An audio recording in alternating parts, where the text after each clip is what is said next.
Assalamualaikum warahmatullahi wabarakatuh. Ada ilmu yang tidak pernah diajarkan di mimbar, tidak dituliskan secara terang di kitab, dan tidak dibicarakan dengan suara lantang. Bukan karena ia sesat, tapi karena terlalu dalam bagi jiwa yang belum siap kehilangan dirinya sendiri. Ilmu ini tidak membuatmu merasa lebih dekat dengan Allah, justru membuatmu mempertanyakan, apakah selama ini kau benar-benar menyembahnya, atau hanya menyembah gambaran tentangnya. Banyak orang rajin beribadah, tapi tak pernah menyentuh hakikat. Banyak yang merasa beriman, namun belum pernah runtuh di hadapan kebenaran. Jika hatimu mulai terusik sejak kalimat pertama ini, jangan lanjutkan dengan rasa ingin tahu biasa. Karena apa yang akan kau dengar selanjutnya, bukan untuk menambah ilmu, tapi untuk mengguncang kesadaran. Bab 1, pintu yang tidak pernah dicari. Jangan tergesa mendengar ini, karena sejak awal aku harus jujur kepadamu. Ilmu ini bukan untuk menambah pengetahuan, bukan pula untuk memperkaya perdebatan, apalagi untuk membuat seseorang tampak lebih alim di hadapan manusia. Ilmu ini bekerja dalam diam, bergerak di wilayah yang tak bisa disentuh logika kasar. Banyak orang hidup bertahun-tahun dalam ibadah, tetapi tak pernah menyadari bahwa yang ia kejar bukanlah Allah, melainkan bayangan tentang Allah yang ia bangun sendiri. Disinilah bahaya itu bermula, sebab ketika seseorang merasa sudah sampai, justru saat itulah ia paling jauh. Ada rahasia yang tidak bisa diajarkan dengan lisan, karena ia hanya terbuka bagi hati yang retak oleh kejujuran. Orang awam sering meminta jawaban, padahal yang mereka butuhkan adalah kehancuran ego. Maka para arif dahulu menutup ilmu ini rapat-rapat, bukan karena pelit, tetapi karena takut ilmu ini jatuh ke tangan jiwa yang belum siap. Ilmu ini bukan menaikkan derajat, justru meruntuhkan semua gelar batin yang selama ini kau banggakan. Ia tidak menenangkan nafsu, malah membuatmu gelisah, mempertanyakan ulang siapa dirimu sebenarnya. Jika kau mendengar istilah makrifat, jangan bayangkan cahaya, karomah, atau pengalaman mistik yang indah. Makrifat adalah pukulan paling keras bagi rasa aku. Ia datang bukan membawa kenyamanan, tetapi kesadaran yang tajam bahwa selama ini engkau hidup dalam ilusi ketaatan. Banyak yang rajin salat, tetapi belum pernah benar-benar bersujud. Banyak yang membaca asmanya, tetapi tak pernah kehilangan dirinya di hadapannya. Ilmu ini mulai bekerja saat kau sadar bahwa semua amalmu masih penuh tuntutan tersembunyi. Ketahuilah, Allah tidak pernah jauh, tetapi manusialah yang menumpuk jarak dengan prasangka tentang diri mereka sendiri. Orang awam sibuk memperbaiki perilaku, sementara para pencari hakikat sibuk mematikan keakuan. Tauhid bukan sekadar mengesahkan dalam ucapan, melainkan meniadakan segala sandaran selain Dia dalam kesadaran terdalam. Disinilah banyak yang tergelincir, karena mereka ingin Allah, tetapi masih ingin tetap menjadi pusat. Padahal selama aku masih berdiri, tauhid sejati belum lahir. Maka jika hatimu terasa terusik mendengar ini, itu pertanda baik. Ilmu ini memang tidak ramah bagi jiwa yang ingin aman. Ia memanggilmu untuk masuk ke ruang sunyi, tempat di mana tidak ada pembelaan diri, tidak ada klaim kebenaran, tidak ada kebanggaan spiritual. Hanya ada satu pertanyaan yang berdenyut pelan namun menghancurkan. Selama ini, siapa yang sebenarnya kau sembah? Jika pertanyaan itu mulai hidup di dadamu, ketahuilah, pintu pertama telah terbuka, meski kau belum melangkah masuk. Bab 2. Ketika tauhid mulai mengusik kenyamanan. Pada tahap ini, banyak orang mulai merasa tidak nyaman, karena tauhid yang selama ini mereka yakini ternyata belum menyentuh akar terdalam kesadaran. Selama ini tauhid diajarkan sebagai konsep yang rapi. Allah satu, tiada sekutu baginya. Namun sedikit yang menyadari bahwa lisan bisa bertauhid sementara batin masih penuh sandaran selain Dia. Ilmu ini tidak datang untuk merapikan keyakinan, tetapi untuk membongkarnya sampai tidak tersisa apapun yang bisa engkau klaim sebagai milikmu. Disinilah tauhid berhenti menjadi teori dan mulai menjadi pengalaman yang mengguncang. Banyak yang mengira syirik hanya soal menyembah berhala, padahal berhala paling licik adalah rasa memiliki atas amal, ilmu, dan kesalehan. Ketika seseorang merasa doanya lebih khusyuk, ibadahnya lebih lurus, ilmunya lebih dalam, disitulah hijab paling tebal sedang terbentuk. Ilmu ini mengajarkan bahwa apapun yang masih kau banggakan, di sanalah Allah belum sepenuhnya hadir. Bukan karena dia jauh, tetapi karena hatimu terlalu penuh oleh dirimu sendiri. Tauhid sejati menuntut ruang yang kosong, bukan hati yang penuh prestasi rohani. Para arif memahami bahwa Allah tidak bisa didekati dengan langkah, tidak bisa dicapai dengan usaha, dan tidak bisa dipaksa dengan amal. Semua gerak itu hanyalah sarana untuk melelahkan ego, bukan untuk menarik Tuhan. Ketika seseorang masih merasa aku yang mendekat, aku yang mencari, aku yang menemukan, maka ia masih berdiri di luar pintu. Tauhid bukan tentang perjalanan menuju Allah, melainkan runtuhnya kesadaran bahwa engkau pernah terpisah darinya. Kesadaran ini tidak bisa diwariskan, hanya bisa dialami setelah banyak kekecewaan batin. Disinilah banyak pencari berhenti, bukan karena ilmunya salah, tetapi karena hatinya belum rela kehilangan identitas. Sebab tauhid yang hidup akan mematikan peran-peran yang selama ini kau mainkan di hadapan manusia. Ia mencabut kebutuhan untuk diakui, dipuji, dan dibenarkan. Ia membuatmu tenang saat disalahpahami dan diam saat direndahkan. Karena pusat dirimu tidak lagi berada di pandangan makhluk. Bagi jiwa yang belum matang, kondisi ini terasa seperti kehilangan arah, padahal sejatinya ia sedang dibebaskan. Jika engkau masih bertanya, lalu apa yang harus aku lakukan? Ketahuilah pertanyaan itu sendiri adalah tirai berikutnya. Ilmu ini tidak mengajarimu apa yang harus dilakukan, tetapi apa yang harus dilepaskan. Semakin sedikit engkau campur tangan, semakin nyata kehadirannya. Tauhid bukan sesuatu yang kau bangun, melainkan sesuatu yang tersingkap saat semua kepura-puraan runtuh. Dan saat itu terjadi, engkau akan memahami mengapa ilmu ini tidak pernah diserahkan kepada orang yang hanya ingin merasa benar, aman, dan suci. Bab 3. Retaknya diri dan awal kejujuran. Pada bab ini, perjalanan mulai memasuki wilayah yang jarang disinggahi, karena disinilah topeng-topeng batin mulai jatuh satu persatu. Banyak orang sanggup berbicara tentang Tuhan, tetapi sangat sedikit yang berani berhadapan dengan dirinya sendiri. Ilmu ini memaksa seseorang menatap cermin yang tidak memantulkan wajah, melainkan niat-niat tersembunyi yang selama ini disamarkan oleh amal. Retakan batin bukan tanda kegagalan, justru itulah pintu pertama kejujuran sejati. Selama hidupmu masih terasa utuh dan rapi, bisa jadi kau belum pernah benar-benar disentuh oleh kebenaran. Kejujuran dalam makrifat bukan tentang mengakui dosa lahir, tetapi menyadari kepalsuan halus yang menyelinap dalam kebaikan. Ada doa yang diam-diam menuntut, ada zikir yang berharap balasan, ada kesabaran yang ingin dihargai. Semua itu tidak salah di mata syariat, tetapi di hadapan hakikat, ia adalah hijab yang menghalangi pandangan. Ilmu ini tidak memvonis, tidak menghakimi, ia hanya membuka. Dan ketika terbuka, engkau akan terkejut betapa seringnya engkau bernegosiasi dengan Allah tanpa kau sadari. Pada fase ini, banyak yang merasa kehilangan semangat beribadah. Bukan karena iman melemah, tetapi karena motivasi lama mulai mati. Dulu engkau beramal demi pahala, demi surga, demi rasa aman. Kini semua itu terasa hambar. Jangan takut pada kekosongan ini, karena ia bukan kehancuran, melainkan pembersihan. Seperti ladang yang dibakar sebelum ditanami, hati pun harus dikosongkan dari tujuan-tujuan kecil agar layak menumbuhkan penyerahan yang murni.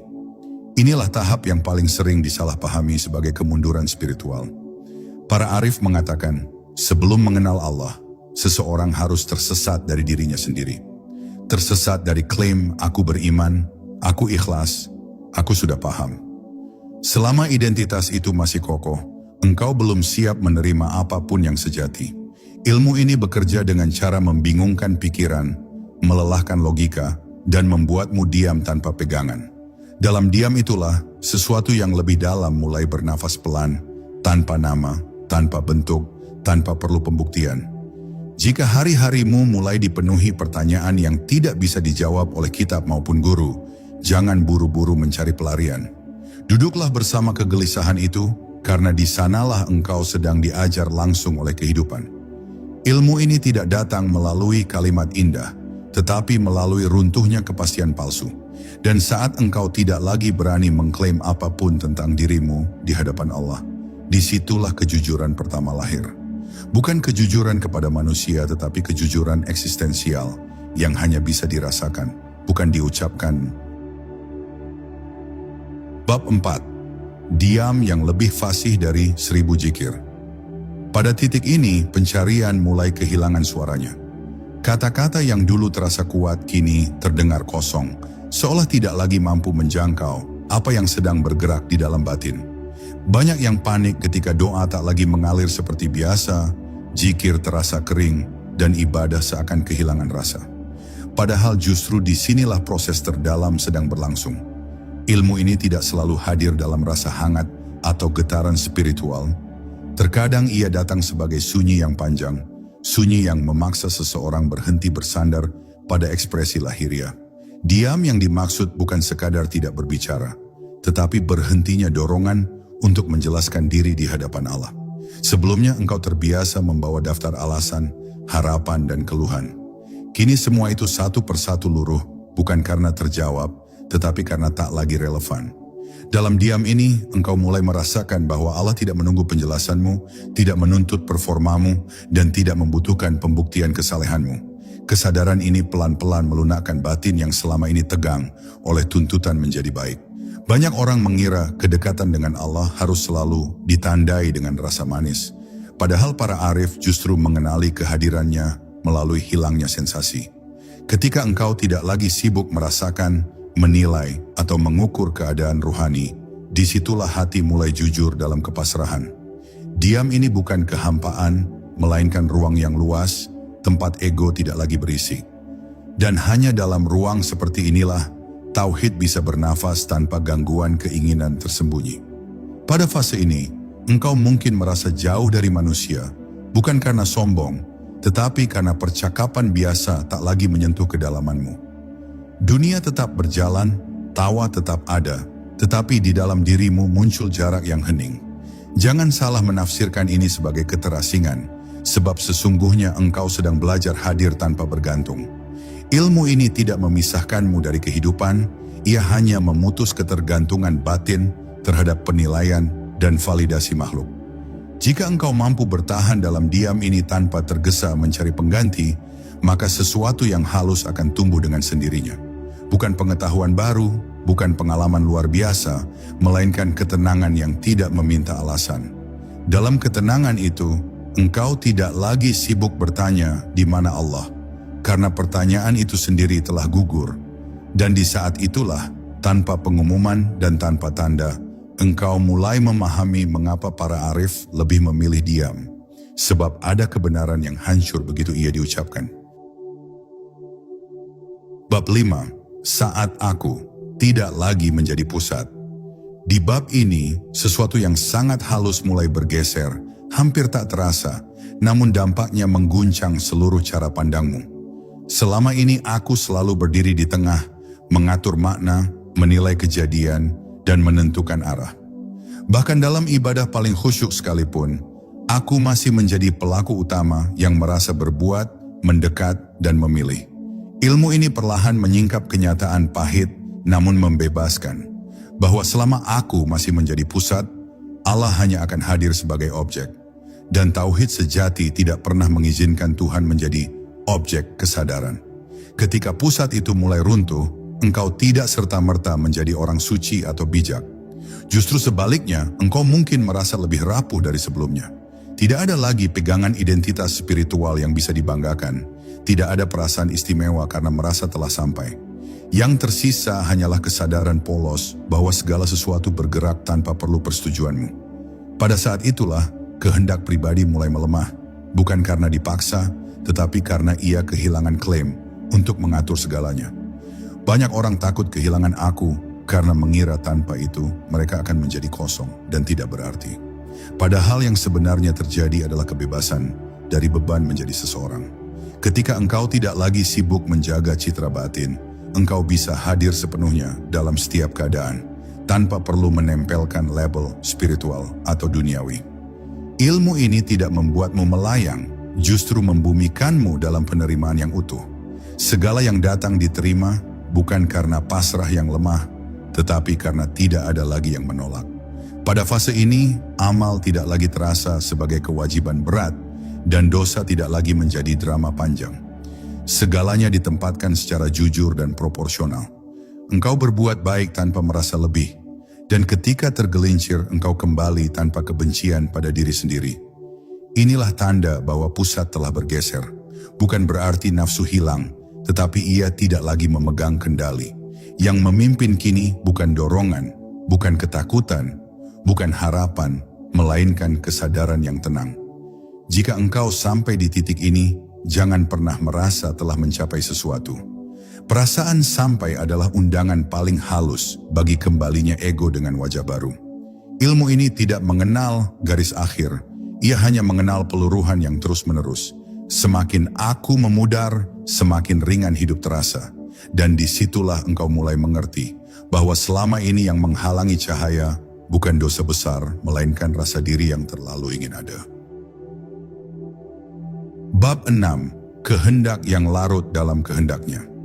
Pada tahap ini, engkau mulai menyadari bahwa banyak keputusan yang kau anggap lahir dari kehendakmu sendiri ternyata hanyalah ilusi kendali.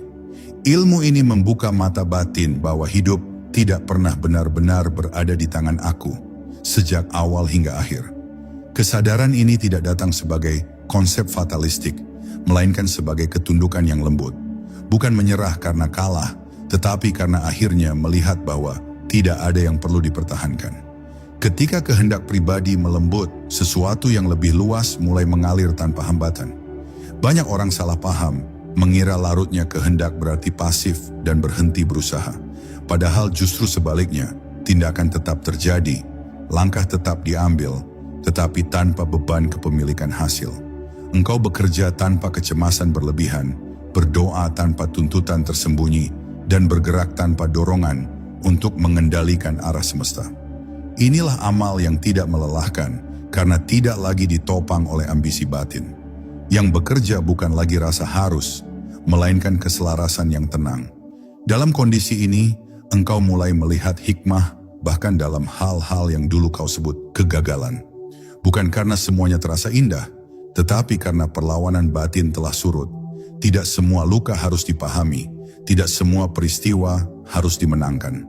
Ilmu ini mengajarkan bahwa kedewasaan ruhani bukan tentang selalu benar, tetapi tentang tidak lagi bereaksi berlebihan terhadap apa yang tidak bisa diubah. Ketika engkau berhenti memaksa makna, makna justru datang dengan sendirinya. Para arif menyebut keadaan ini sebagai hidup dalam izin, di mana setiap tarikan nafas tidak lagi dipisahkan dari kesadaran akan kehendak yang maha meliputi. Bukan berarti engkau mendengar suara atau melihat tanda-tanda khusus, tetapi ada rasa cukup yang tidak bergantung pada keadaan luar. Hati tidak lagi mudah goyah oleh pujian maupun cercaan, karena sumber nilainya tidak berada di sana. Ketika kehendak pribadi larut, ketakutan pun kehilangan pijakan. Jika engkau membaca ini dan merasa asing, itu wajar, karena ilmu ini memang tidak bisa dikejar, hanya bisa menyusul ketika engkau berhenti berlari. Tidak ada teknik khusus untuk mencapainya, tidak ada wirid rahasia yang menjaminnya. Ia datang sebagai buah dari kejujuran panjang, kesabaran dalam kebingungan, dan keberanian untuk tidak tahu. Dan saat kehendakmu tidak lagi menuntut dunia tunduk padanya, disitulah engkau mulai hidup tanpa permusuhan dengan takdir. Bab 7. Melihat tanpa mengklaim melihat. Di bab ini, penglihatan batin mulai jernih, tetapi justru tidak ada dorongan untuk mengakuinya. Segala sesuatu tampak apa adanya, tanpa perlu dihias makna spiritual atau ditarik ke kesimpulan besar. Engkau mulai memahami bahwa kebenaran tidak selalu datang sebagai pencerahan dramatis, melainkan sebagai kesederhanaan yang tidak menuntut perhatian. Ilmu ini menyingkap bahwa semakin dalam seseorang melihat, semakin sedikit yang ingin ia katakan. Karena apapun yang diklaim, disitulah jarak kembali tercipta. Banyak pencari terjebak pada pengalaman, lalu berhenti di sana. Mereka melihat sedikit cahaya, lalu menganggap telah menemukan matahari. Padahal pengalaman hanyalah fenomena, datang dan pergi sesuai kondisi batin. Ilmu ini mengajarkan kewaspadaan yang lembut. agar engkau tidak menggenggam apapun, bahkan pengalaman paling halus sekalipun. Sebab saat engkau berkata, aku melihat, secara halus aku telah kembali berdiri di depan, memisahkan antara yang melihat dan yang dilihat.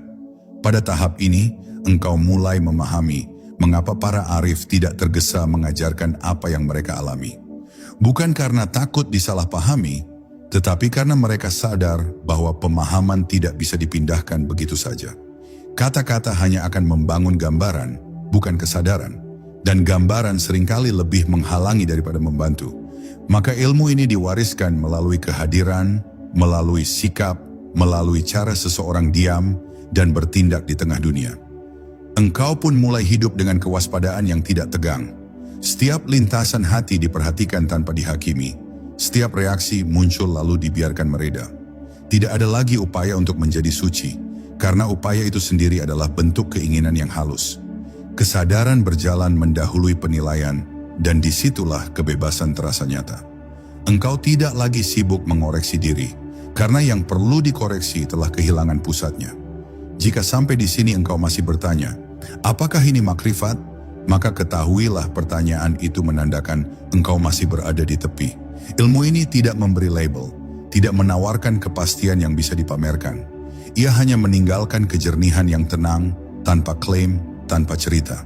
Dan justru dalam ketidakbutuhan untuk mengakui apapun, engkau mulai melihat dengan cara yang tidak lagi terpisah dari Yang Maha Melihat. Bab 8. Ketika batas diri mulai mengabur.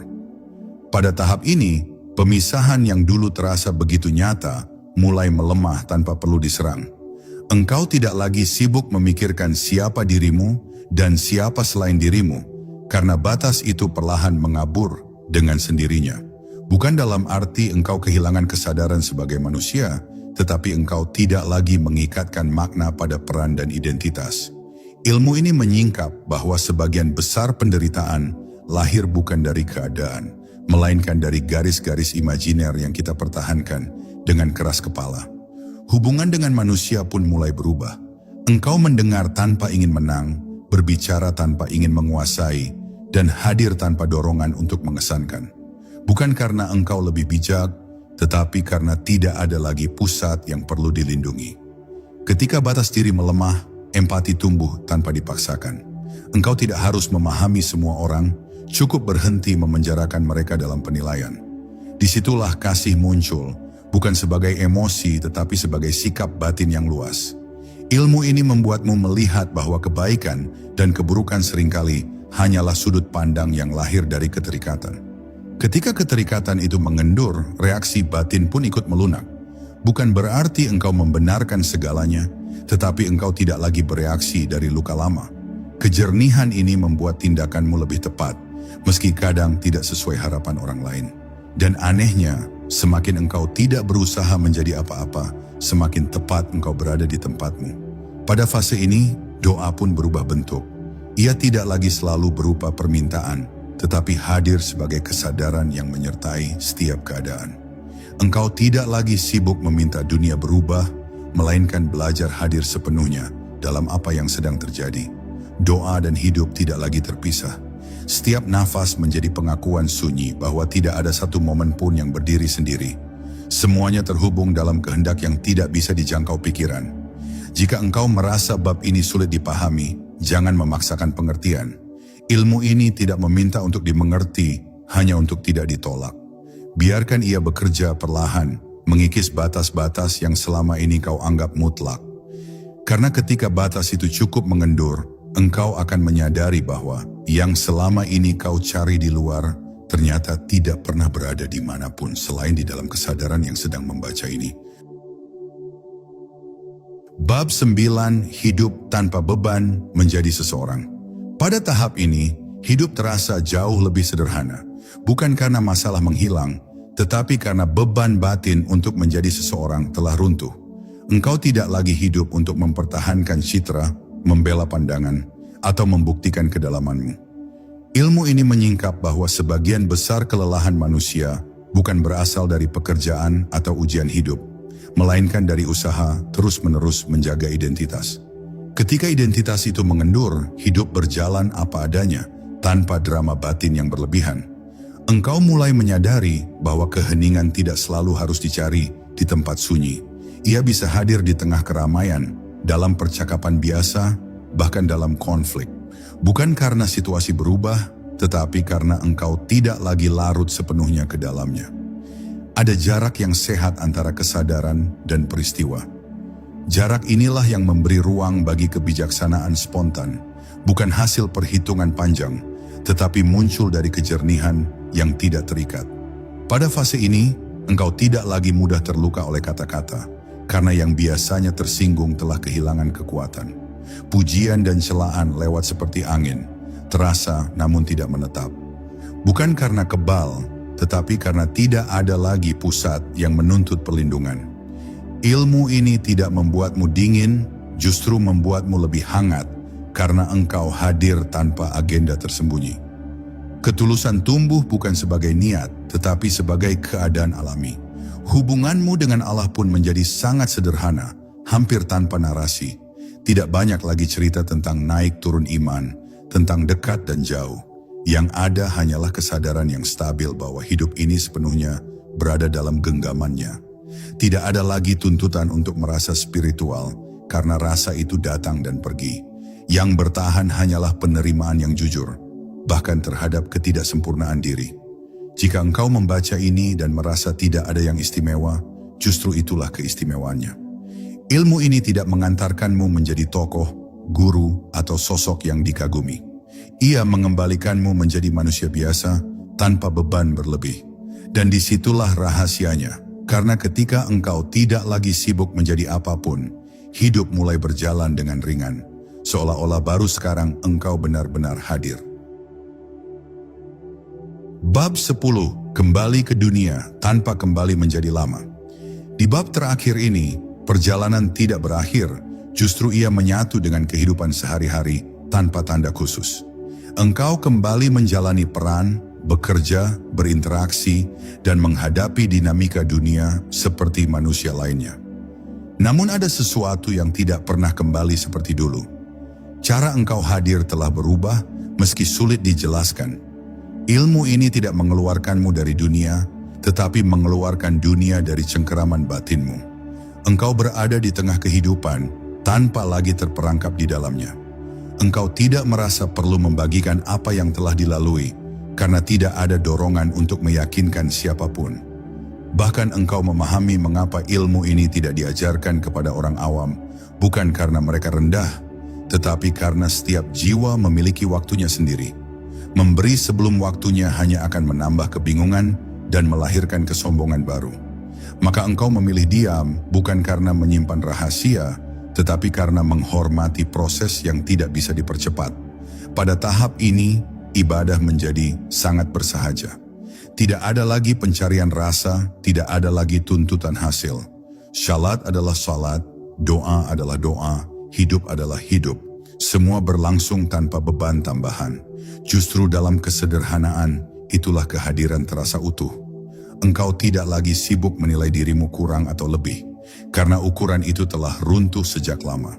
Yang ada hanyalah kesetiaan untuk hadir dengan jujur di setiap keadaan.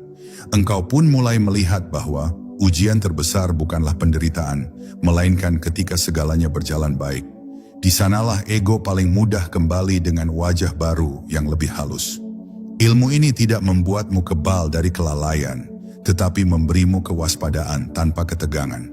Setiap kali rasa aku mencoba berdiri lagi, ia dikenali dan dilepas tanpa perlawanan.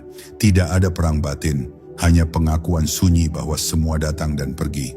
Jika engkau sampai di akhir ini dan merasa tidak mendapatkan apa-apa, ketahuilah mungkin engkau telah mendapatkan yang paling penting. Ilmu ini tidak meninggalkan kesan, tidak membangun cerita heroik, dan tidak memberi identitas baru. Ia hanya meninggalkan ruang. Ruang untuk hidup tanpa kepura-puraan, beribadah tanpa tuntutan, dan menyebut nama Allah tanpa merasa sebagai penyebut. Dan mungkin disitulah makna terdalam dari pulang tanpa pernah benar-benar pergi. Jika sampai di titik ini hatimu terasa hening atau justru terusik tanpa alasan yang jelas, biarkan itu bekerja dengan sendirinya. Ilmu ini tidak untuk diperdebatkan, tidak untuk dibanggakan, dan tidak untuk disebarkan sembarangan. Ia hanya singgah pada jiwa yang siap jujur dan rela melepaskan. Jika suatu hari engkau merasa tidak lagi mencari, mungkin saat itulah engkau mulai menemukan. Assalamualaikum warahmatullahi wabarakatuh.